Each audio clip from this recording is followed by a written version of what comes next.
Hey, it's Michael. Welcome back to another episode of the follow up question. And as I start each and every episode, I've got a question for you.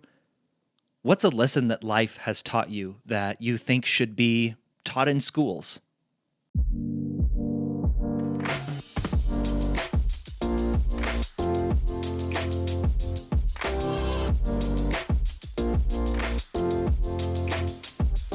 Welcome to the follow up question. I'm your host, Michael Ashford. Come with me on a journey as I explore how we communicate well. What we have been taught about communication and what has been modeled and incentivized through our culture has left us in a place where we know how to exert our ideas and opinions and beliefs onto each other, but we miss the other half of conversation, the extraction. My aim with this show is to bring you perspectives and ways of looking at issues or topics that perhaps you haven't considered before. To teach you how to ask curious questions, how to seek understanding over certainty, and how to listen and give space so that ultimately you might become a better communicator. I'm a former journalist who believes everyone has a story to tell, and it's only when we ask questions and listen that we reveal what connects us as humans. Our dreams, our desires, our experiences, our ideas, and what we stand for, rather than what we are against.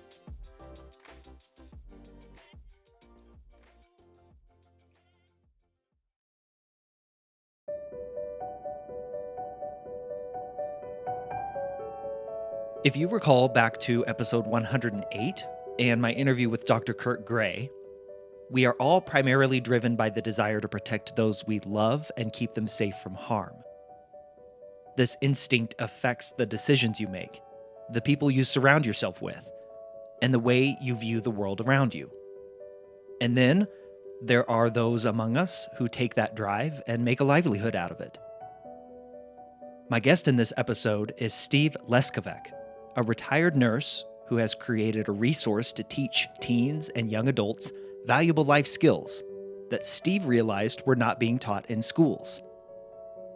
The word resource might be underselling it a bit, because Steve created an entire curriculum, complete with video tutorials and study guides for everything from financial literacy to basic home care to employment and workplace skills. And thus, he called it the Life Skills Curriculum. As you'll hear, Steve still has the heart of a nurse and an overwhelming drive to reduce strife and suffering for others, which is how Life Skills Curriculum came to be. Steve's work is born out of the same place as our desire to keep loved ones safe. Steve and I discuss in depth a few critical themes central to this show that also flow through much of his course material: communication and understanding how and why people change, and just how often progress in those areas starts from within.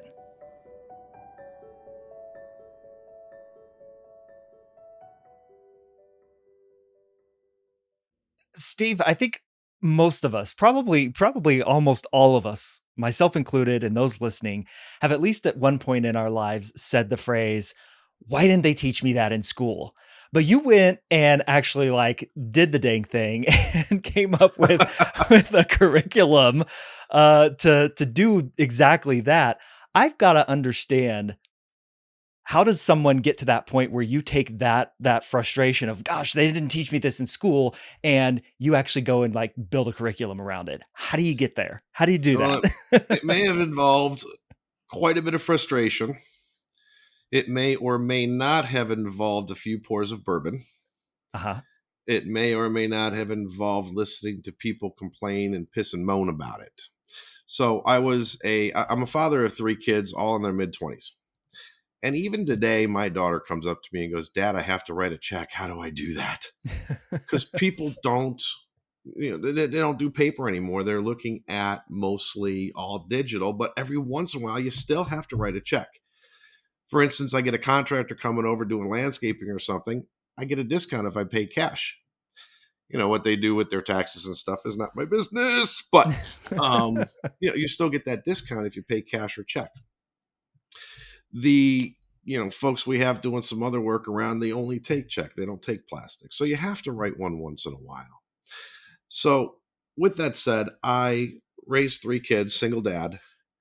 Mom was in the picture as well, but not a phenomenal teacher. I was a nurse, and I'd hear the other nurses I'm working with all the time looking at patients or talking about their kids saying they should teach that in school. I was a Boy Scout leader, and we really tried to incorporate this sort of stuff in the training for the kids because we saw they weren't getting any of that. I was a college professor, and I saw the entitlement that these young adults had. They're very, very early 20s, and they didn't know how to do basic things. You understand the nursing stuff, but the big thing they were lacking was critical thinking. And as I'm looking at this whole thing, uh, I see, I keep hearing people say they should do this, they should teach this. And I thought, well, I just moved from PA back to Ohio. I've got some time on my hands. I was essentially retired from bedside nursing. The wife says, "Hey, you won't have a job when we move. You might as well get some bucket list items taken care of." And published author was a bucket list item. So I said, "What the heck? Let's do it." It keeps me away from the TV during the day, which was my wife's only rule. I don't care what you do for a living. You will just not sit on your butt and watch TV all day. Yes, ma'am. So it took me away from that. And I'm a curriculum designer, I'm a coach, and I'm a teacher. And I found these things out through my nursing career. I really, really enjoyed teaching. I enjoyed, trying to bring people to their best possible place of health. And that didn't include just physical health. That included the mental health, emotional health, social health, spiritual health, etc. And this was a good way for me to get that out. So that's kind of the evolution of this project. Steve, you mentioned you were frustrated. What was it about what you were hearing and experiencing as a teacher and all the things you just mentioned that was so frustrating? What was it? I really have trouble with stupid people. And you know, I'm 56, Mike. When I was growing up, we learned these things, right? We had to learn these things, and we had the ability to critically think about them. My ability to critically think began in college, actually. Began in high school, but really formed in college. I ran out of underwear my first week of college, and I realized, whoa, I don't know how to do laundry. So called mom. She talked me through it, and I figured it out after that. I started dating a girl my senior year that I was really, really interested in. I was in a house, so I had a real kitchen at that point, and I wanted to make her a dinner and impress her. And I'm like, oh, I don't know how to cook. So I called my mom to get a recipe. And then I started reading recipes and learning that myself. So it's I see the young adults going through the same path.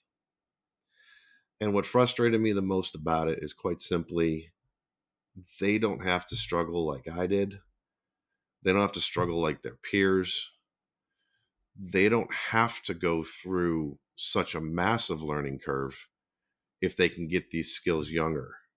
And when they start building upon these skills as they grow older, they're just going to be so far ahead. And one of the things I keep saying, one of the mantras I have is a rising tide raises all ships. We've all heard that. But if we can bring these young adults up into a place where they're able to critically think, they're able to communicate with each other, they're able to manage their money, they're able to show some sort of acumen when they go for a job interview, they're able to take care of their own houses, that's just going to raise all society up. Steve, I know you had kind of the zinger line in there of I don't like stupid people, No, but stupid people frustrate me. I should rephrase that. I like some stupid people, but they frustrate me. I just in hearing you right there though, I get the sense that there's a deeper cause here. There's a deeper reason for you doing this. You even just mentioned they don't they don't have to struggle like you did. I Right. believe is kind of how you phrase that. Why is that important to you? I'm a healer. I'm a fixer. I'm a guy, so I'm a fixer. I'm a nurse, so I'm a super fixer. I want to fix all problems. I see problems going on, and I have to, even today, I have to remind myself that's a none your business, Steve. Because you get involved with things and you misinterpret things and all that. But I see where these kids could go. I see their potential. I'm just talking even about my own three kids. I see their potential. in truth, with the personalities my kids have, if they could ever learn to really work together, they could rule the world. But they can't. I've got a daughter that's home and learning a lot of stuff. She's going to college right now, so we're letting her stay here. My son struggled when he first moved out of the house. He I'd be at dinner with my wife and I'd get a call from my son. Hey, Dad, how do I roast broccoli? 3 times I got that call, Michael, of which I finally said, Google it. Use those critical thinking skills. I want to have good, meaningful conversations with people. Hmm. But if people are just touting the party line, and I'm not going into politics, whatever party it is, whether it's conservative, liberal, whether it's the party of pot is good, whether the party of whatever it is, I want to be able to have a meaningful conversation with somebody who can actually speak their mind and their thoughts in a logical and reasonable way without getting offended by me having different thoughts. I want to see these people be able to get jobs. Unemployment is through the roof right now. There's a lot of reasons behind that, I'm sure, which again, that's more of a political show, not a show here. But Hmm. if we can get people comfortable, these young adults comfortable with talking to people, with presenting themselves, with having an understanding of their monies, with having an understanding of how to present themselves to an employer. For crying out loud, my daughter had a picture on social media that I reached out to my ex-wife and said, would you please tell her to take that off? Because she's trying to apply for jobs and they're not going to like that picture.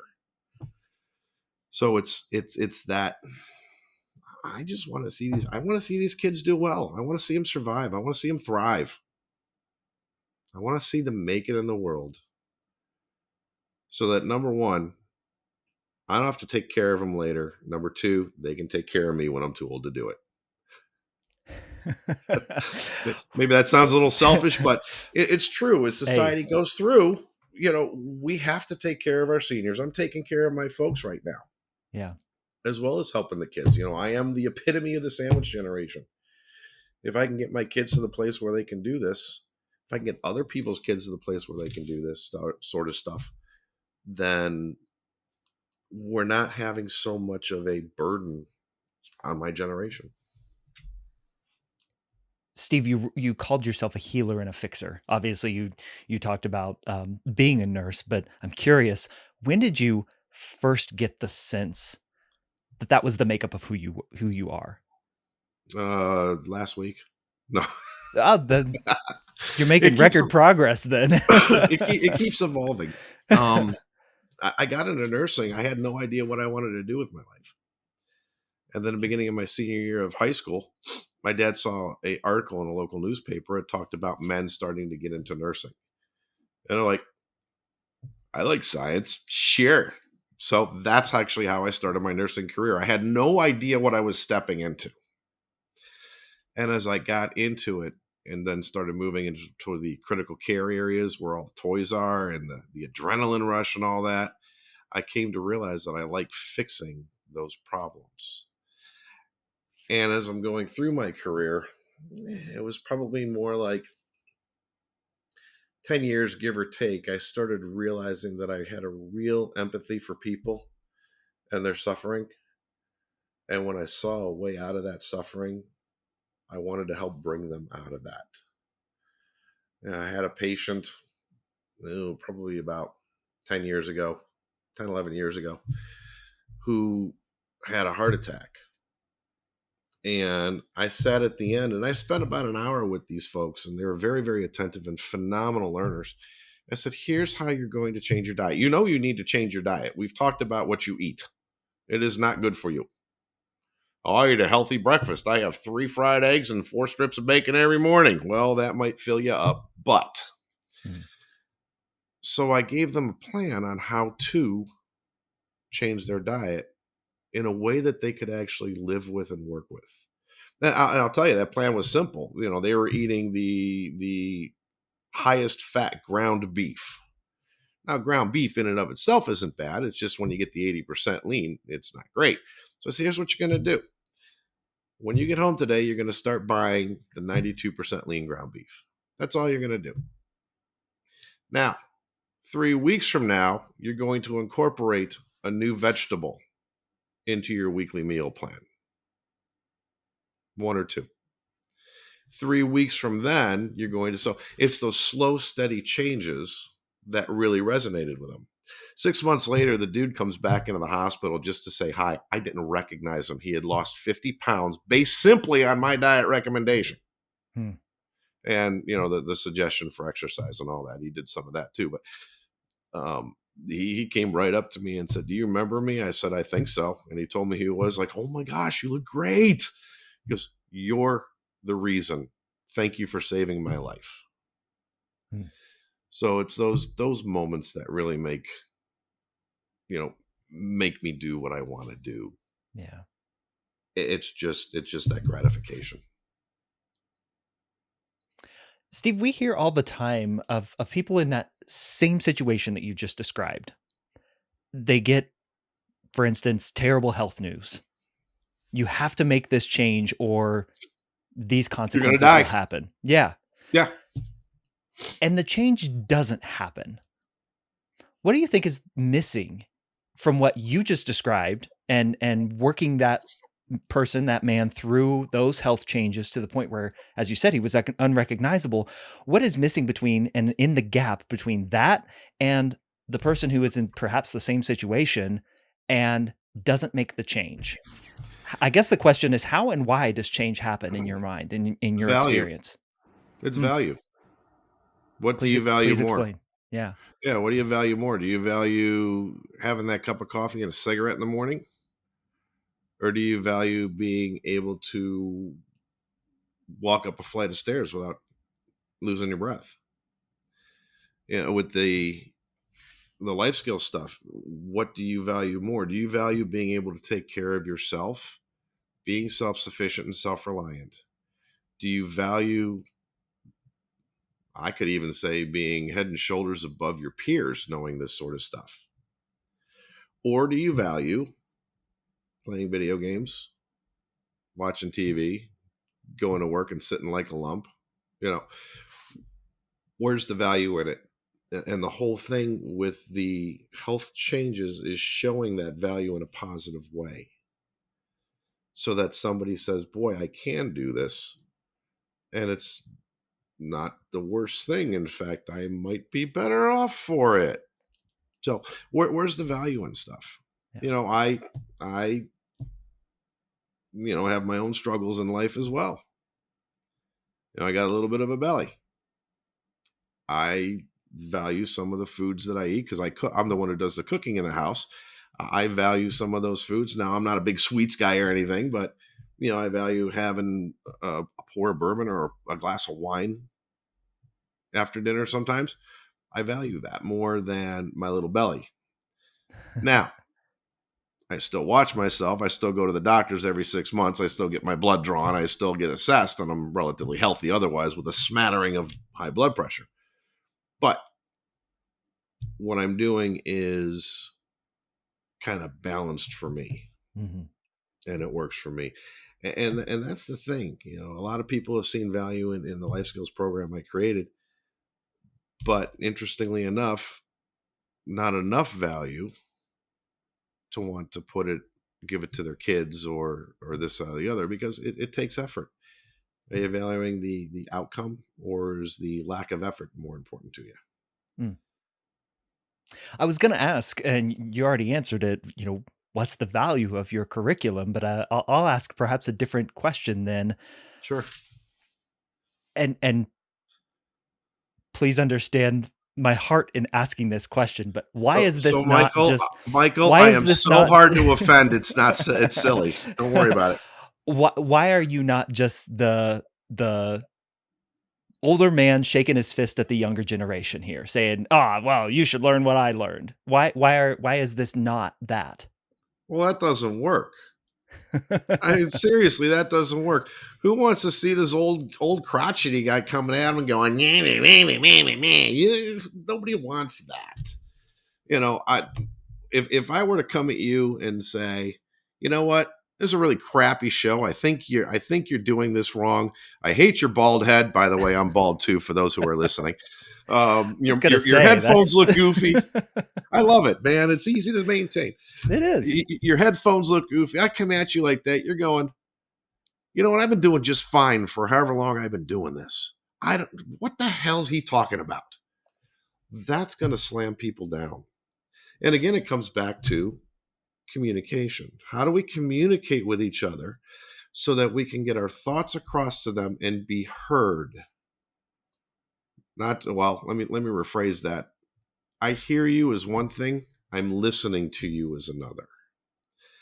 And one of the things I found is when I'm talking to others, I want to understand where they're coming from. So I've been training myself actually, and we have to do this all the time. I've been training myself to listen to understand instead of listen to respond. Mhm. And if I come to somebody as the grumpy old man and saying, you shouldn't be doing this, what back in my day, when I was a kid, we were walking to school uphill both ways, blah, blah, blah. They're not going to listen. They'll hear the words coming out of my mouth, but they won't really listen to me. So I don't come at people like that. Now, I've had times with my kids and, a younger cousin of mine who I've kind of taken on a mentorship role for, and another nephew or so of mine. There come times where I sat them down and I said, listen, I got to have a conversation with you you are not going to like. And I've had those conversations with them, and I've given them a ration of crap. But those are few and far between where somebody will actually listen to that. Steve, you're hitting on a lot of the driver for this show, a lot of the driver for the book that I just wrote, which is to bring about change. A lot of times, often, we go about it the exact wrong way. As you just Yeah. described, we shake the fist and say, you should change, and never invite the person in to give them the space to actually do that through how we communicate that change to them. Right. So I'm curious, when and how did you come to understand this to be true? This to be the way that we communicate through differences across a fence that we may or may not take? What's been true in your life that this rings true? I'd have to say that this probably happened around 2008 was the start, right about the time my first wife divorced me. Very, very difficult time in my life. And I'll tell you what, if you have the opportunity to do it, it'll be one of the most difficult things you've ever done. And that is introspection, true self evaluation. Mm-hmm. Because I did realize I was that guy. Now, you had mentioned something, which when you were just talking, one thing came to mind is, how do you know that I need to change? Yep. How do you know I need to change? Keep Who going. are you? Who are you? You POS? I need to change. Let's talk about you, right? This is the attitude I've started to take. Now, you can get some signs of things that need to change just by people's behavior. But again, if I come to you and say, dude, you suck at that. You know what you need to do? You need to whatever. You're going to be like, who the hell is this guy? But if I come to you instead and say, hey, Michael, I'm seeing some things and we might have, I have a suggestion or two to maybe improve your situation if you want to hear it. Would it be okay? I have never come across anyone I take that back. I came across one guy who said no. But as a rule, people, when you present it like that, they'll actually listen to you. And they might listen defensively, but as long as you're not coming attacking, their defenses are not as high as they would be otherwise if you were coming with that fist or that finger in their face. So I forgot your original question, son of a gun. You kind of started and you went off on a tangent there. I did. Sorry. You were talking about, well, I asked you when that style of Oh, when communication that became started, true yeah. for you. So 2008, I came to realize in dealing with an ex-wife and dealing with three kids, all with mental health issues, having to deal with their teachers, having to deal with the other scout leaders, all this stuff is about when I realized that I had to change the way that I approach people if I'm actually going to get them to listen to me. I've been through a lot of this stuff. I've got some wisdom to share, but if I present it wrong, I might as well be spitting in the wind. Hmm. It doesn't do any good. If I want to truly affect change, I have to approach people in a way so that they feel comfortable. They don't feel that they're under attack. They don't feel that I think I know better. They don't have that impression. I'm not a know it all. So, dealing with the ex wife, obviously, there is a significant amount of, there's a little politics in that, the politics of relationships. A big part of that is dealing with the split of the stuff, dealing with custody of the kids, dealing with decisions for kids when you're not in the same household, talking and presenting it in a way that is reasonable, that doesn't put too much on the other person in the divorce situation. And I'm listening to them. I'm hearing what they're saying and listening to it. That was the beginning of the start of being able to communicate with people that way. Yeah. And for me, it's just been practice, practice, practice. And I catch myself slipping into that whole old man with a fist once in a while. As we all can. Yeah. Uh, the introspection, that part, that realization that you might need to be the one to change first before you start asking others to do the same. What did that process look like for you, Steve? Oh, Lord. That was counseling. Yeah. Yeah. At the divorce, I realized that I was obviously depressed. Who wouldn't? Breakups, breakup of a marriage of 14 years, it's like a death. And we go through Kubler-Ross's death and dying stuff. And I was depressed, and I gave myself permission to be depressed for a time. And I thought, you know what? My ex-wife found a whole lot of things wrong with me. So this was the third counselor I went to. The first two I found, and she went and talked to them as well. I said, the counselor said, "Why are you here? There ain't nothing wrong with you." I said, "Well, my wife maybe sees something. Maybe I'm a narcissist and I don't even see my own problems. I don't know." So she agreed to talk to both of those counselors, and both of those counselors, and this is not a brag, and it's not a thing, but both the counselors says, "Nope, you're fine." Wink, wink. I'm like, okay. So when the divorce hit, though, I realized that I was starting to slip down a little bit. So I found my own counselor. Hmm. And this guy had a very similar faith to me. The dude had training in counseling. So it wasn't just one of those counselors that says they're a counselor who's really not a counselor. And we went through about 6 months, and he was an older man, about my dad's age. So I was able to kind of, see him as a father type figure, as someone wise who I could really believe. And through that 6 month process, he said to me at the end, "Steve, you're not the same man that walked in here. I don't recognize you. You have everything you need right now. You don't need to see me anymore." But I had intended at that point, since I was alone, to work on who I was. Now, for the first, oh, 6 years, 5 years of the divorce, I'd go out all the time and have fun. And now the first 2 years was depressed, so I made myself go out once a week. But after that, I started having fun and going out. And then I'm like, you know what? I really kind of like who I am. I don't need to go out every night. And I'm a true extrovert. I truly recharge by being with other people. But in this point, I was able to just be by myself. I went out a couple times here and there with some of the guys, went out on a date or two just to be with people once in a while. But I came to really, really like me. Hmm.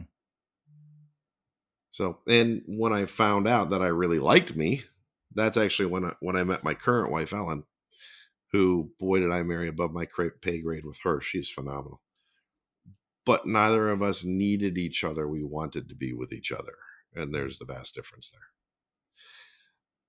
And I had learned the skills of being able to communicate with other people so that when we did get together, we were able to communicate about our similarities and our differences so we understood who the other person was. Full disclosure, I've got 3 kids, and to which I heard her go, because she has no children. And I says, and they're in their late teens. And she said her thought process immediately went, okay, I could work with this. They'll be gone soon. And we could communicate that stuff reasonably and well enough that we found that we were compatible. So, going into your curriculum, out of everything you just said there, you have referenced a couple times how not to be offended, how not to take offense, Yeah. how not to offend. What lessons in your life taught you that? Was it that same process? I guess I don't want to answer the question for you, but what lessons taught you No, that, no, or no, what no, no. I lessons hear in you. life taught you that? First of all, I found out that I like most people to be my friend. Now we have friends and we have friends, right? We have so maybe we change the word to strong acquaintance instead of friend, right? Because we each have a few very, very close friends, but we got other people we call our friends or our buddies. And I like people. I still like being liked by people. Who doesn't? I don't know. Actually, one of my good friends doesn't give a crap. He prefers not to be liked by people. He's kind of an odd bird, but he's that old man with the fist. Actually, um, I don't care for conflict. So if I have to enter into conflict, I'm going to enter as reasonable as I can with a plan on resolution. Now, sometimes that resolution is we're going to simply disagree. But I have heard you, and I try to talk so that you have heard me. And I am the, hmm, you know what, dude? That is a phenomenal question. And that goes into some deep, deep core stuff. I also I'll go realized there with you. I also realized I don't like to get angry. Hmm. So one of the things that was getting me angry was people offending, saying things that were rude or nasty or untrue. Look at me crosswise, whatever. I learned in my nursing career that when you have a patient who is at their worst, and when you're in the hospital, you certainly are not at your best, right? Right. They just spout out stuff. And it took me about 8 years to a decade to get used to the fact that they don't know who I am, and they are talking out of their own anger, frustration, or pain. That was probably the first step to realizing Mhm. those triggers in myself. And then I started applying it to out of work stuff. That dude's entitled to his opinion. He wants to think I'm a doofus. Whatever. I am not everybody's cup of tea. I've come to realize that. I am a vibrant and very, very animated person when you catch me out. My arms are going. You might think I'm Italian. I'm not, but you might think I am because I'm like, hey, man. And that's okay. How boring would life be, Michael, if we all thought the same? Oh, I've come across people with opposite political beliefs than I have. And I have entered the conversations with them with the realization, number one, we're not going to proselytize the other. We're not going to change the other person's mind and bring them to the light side or the dark side, whatever side you like to be on. We're not going to do that. But, that exchange of ideas and realizing hearing other people's point of view either helps me explain my thoughts better or helps me solidify my thoughts better and feelings and beliefs. And occasionally they have been tweaked and changed a little bit from the original format. Not being offended, not letting others offend you, and realizing that everyone has something to contribute does nothing but build us up as individuals as well. And that goes right back to, if we build all ourselves up as individuals, the rising tide raises all ships. bringing it back around to that mantra you mentioned earlier. It's so true. Big question for you, Steve. Oh, And another one? you've created you've created a curriculum of things that, as we said at the beginning, were not taught in school. Why? Why are these things not being taught? Because you and I have and certainly in terms of the communication side of things, I'm doing Mhm. what I'm doing because we're not taught to communicate well through conflict. Right. And I want to show and teach how that's done. Why do you think it's not? For the most part, I don't want to There say are there's there are no there one are out there teaching it, but yeah, there's so many facets to why it's not being taught, and I'm gonna speak strictly to traditional school for the moment, sure, okay? sure.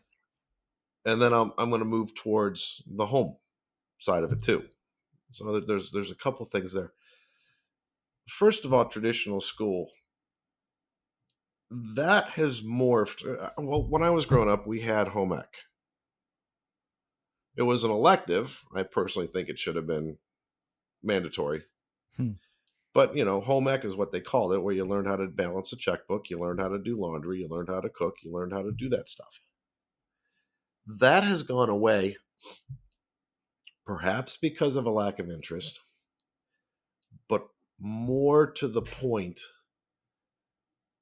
I have seen and found and heard from other teachers and school administrators and parents that the schools are teaching to the standardized test.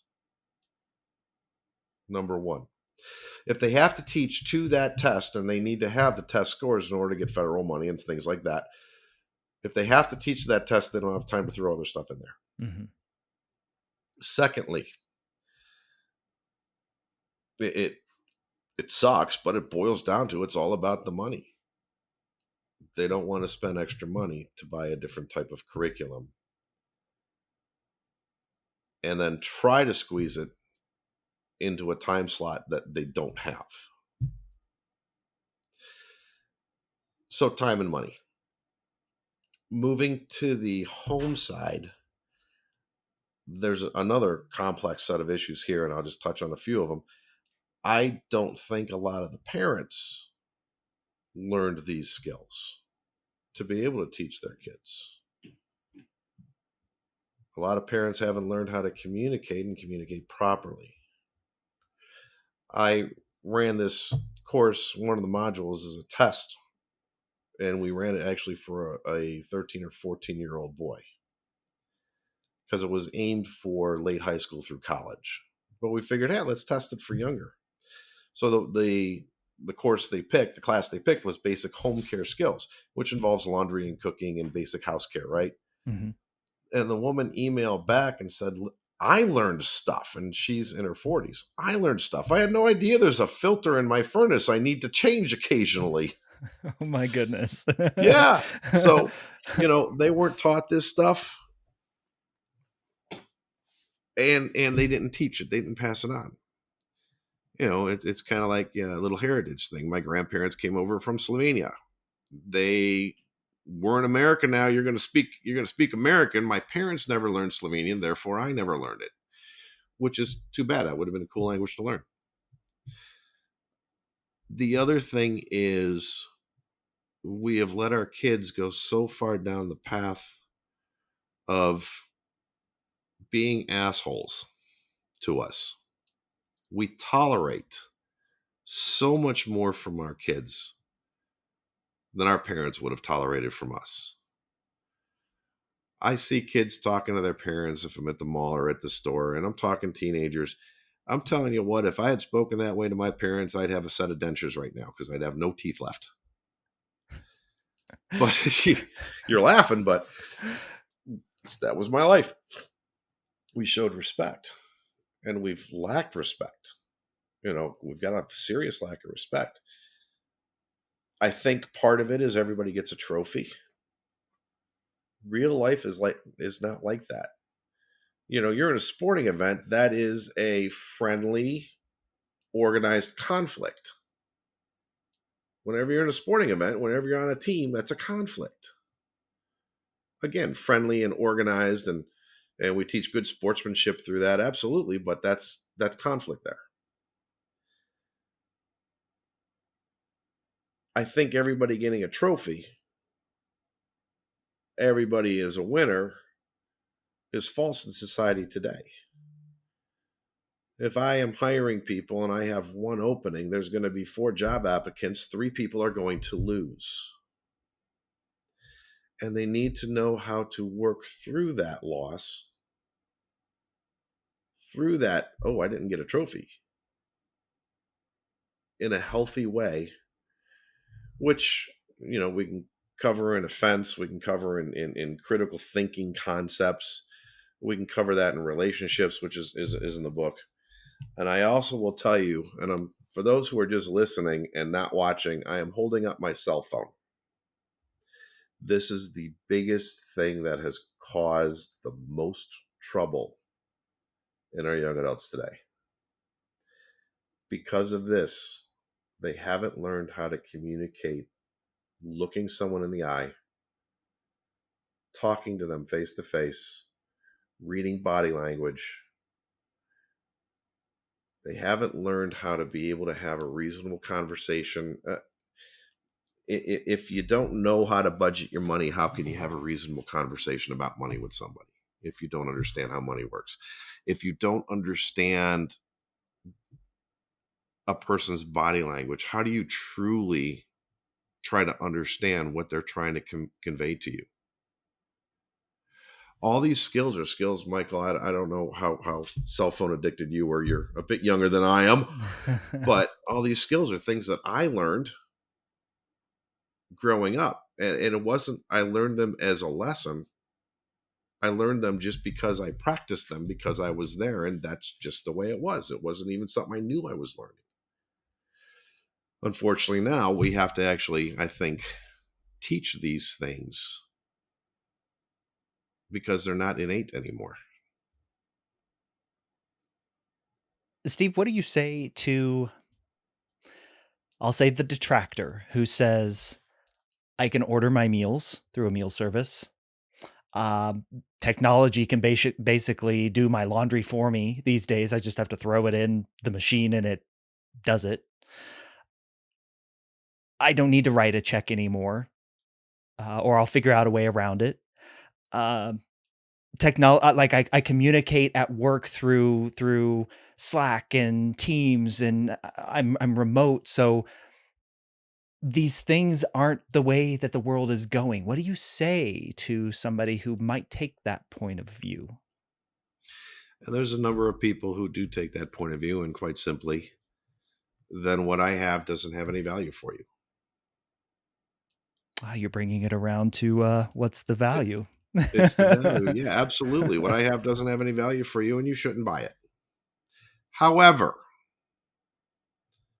there will come a time sometime where you need to write a check or address an envelope. There will come a time, there will be a holiday party. You will have to be at that holiday party and you will have to relate face to face with these people. There will be a time, I don't know, let's see, when was that? Back in the 90s when the entire northeast of the country power went out. Mm. I was working evening shift as a nursing supervisor. Oh gosh, And just a couple years ago, the complete blackouts and freeze-outs in Texas. absolutely, Yeah. having these skills, you might need them every day, but having some of these skills is going to benefit you when crisis arises. But probably more importantly, and I've been considering writing another module on critical thinking. If we can learn how to critically think, we can get through any problem whatsoever.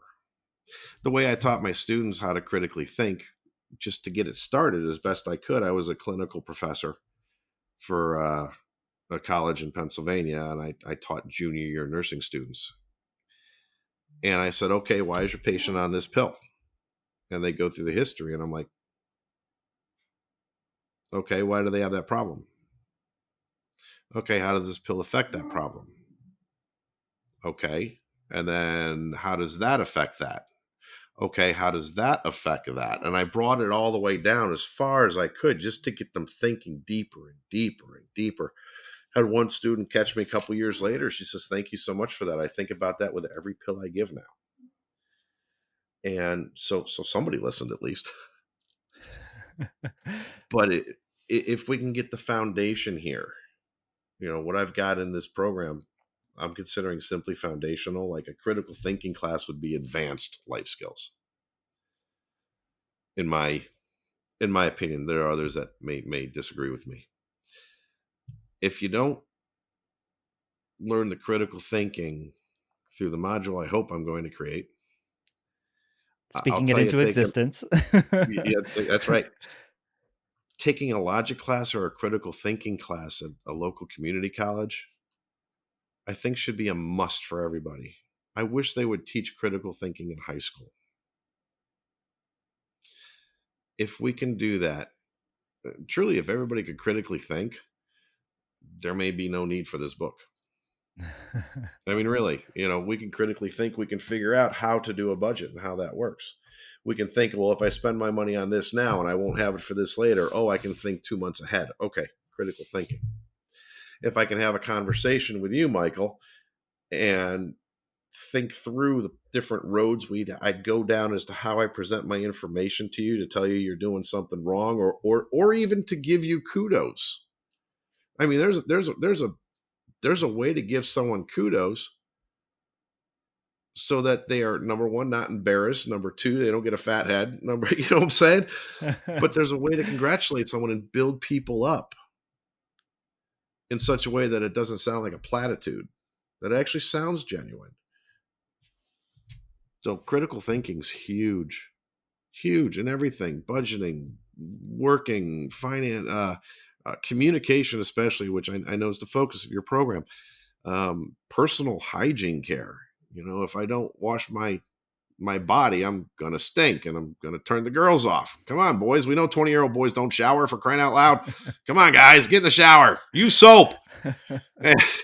If I don't take care of my house, if I don't change that filter, my furnace motor is going to blow up. Then it's going to attack my finances because I have to buy a new blower motor and blah, blah, blah. It all goes that way.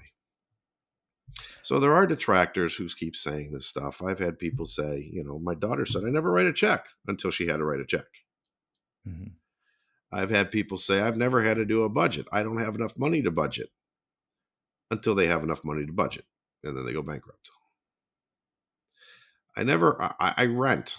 I don't have to do anything around my house until they own a house. The value might not be there yet, but trust me, if you think critically and you look ahead in your life, you'll probably see some value here. And I'm hearing, Steve, that the foundation of critically thinking is asking follow-up questions. Gee, where have I heard the follow-up question? What is that? nothing like a shameless plug. And no, to the listeners, I did not tell Steve to say that. Steve, Nope, that was, in fact, I got to tell you the truth. While we're communicating, while we're talking here, I actually forgot the name of the podcast, so that's pretty funny. because I want this to be more of a conversation and not like you're on a podcast, which I hope is the case. So, Yeah. hey, Steve, what's a question that you wish you were asked more? Where can I buy your book? Where can you buy your book? Well, it's set up as a curriculum. I've got a book set up as a curriculum. It's got 500 plus PowerPoint slides and 32 videos done in the Toonly format specifically for educating larger groups. That would be classrooms, that would be youth groups. This could even be used in prison systems if somebody has been in for 20 years and they're 40 years old, they don't have these skills. So we have a enterprise version of the curriculum. I've also got a version of the curriculum that is self-studied, self-paced, and it's a 1-year subscription to the program online. So you've got a year to complete all 32 modules. This is something I sent to my sister-in-law, who has got a master's in curriculum design, and she agreed with me. This could be a 1-semester course, so a year is a lot of time to do this. And that's got study guides and worksheets and handouts, and that's also got 32 videos, one for each module. And you can go to www.lifeskillsstore.com. And if anybody has a question, well, for the enterprise, you can reach out to me through that website. But if you want to reach me directly, it's Steve at thelifeskillscurriculum.com. Wonderful, Steve. I appreciated it, man. Like, this is not the typical type of interview that I do, but you hit on so many things that I am trying to get across in this show, with this podcast, in the work that I do. And if I could just say, like, so much of the stuff that you're talking about, from my perspective, I think the reason it is not taught in school, to go back to an answer you gave earlier, is Right. because it can't be tested. There's so much nuance to a lot of the things that you've said. Yeah. Like, how can you test for not being offended, or how to critically think and what questions to ask? I know there are ways we can get there, but I think it doesn't fit neatly in a standardized test, and that's why. Yeah. It's not in a box. Yeah, it's not in a Well, box. I went through that same struggle building this. I'm sure. So Yeah. what I did was I created a study guide, which has got, the fill in the blanks just to make sure you're paying attention, which the teacher could use as a test. But you're absolutely correct. The only test for this is, how has it affected your life? Has it had a positive effect? You're right. It's these are what businesses are now calling the soft skills. Which, by the way, businesses are looking for people with these soft skills. That's become a big push. If you've seen anything Yeah. on LinkedIn or anything, Yeah. that's my wife. My wife's does hiring for her actuary company. Soft skills is what they want. I'll use the words of Simon Sinek, who I absolutely love. He calls them, they should not be called soft skills. These are human skills.